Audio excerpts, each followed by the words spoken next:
La deuxième des choses, beaucoup moins reluisante pour lui, à mon avis beaucoup plus pénalisante, beaucoup plus, je dirais même, rédhibitoire sur le plan de la sanction des urnes, c'est ce Saturne qui vient coller son Jupiter en maison 7. Saturne qui se trouve dans le signe du Bélier, donc son signe de chute, c'est pas l'endroit où il est effectivement le mieux placé.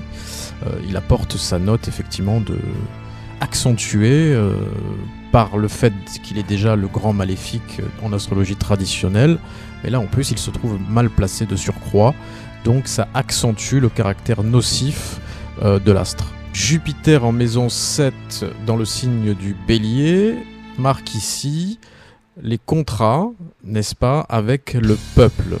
Pourquoi ?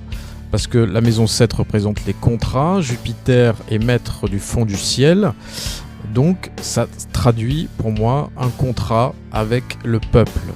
C'est ça que ça symbolise dans son thème, puisque c'est un homme politique et que le fond du ciel, le thème d'un homme politique, représente la nation, le peuple.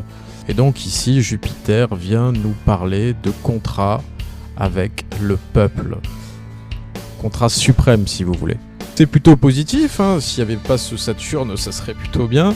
La symbolique serait plutôt forte, mais malheureusement, ce n'est pas Jupiter qui est sur Jupiter, c'est Saturne, le grand maléfique, qui se trouve sur son Jupiter, planète d'autorité s'il en fut.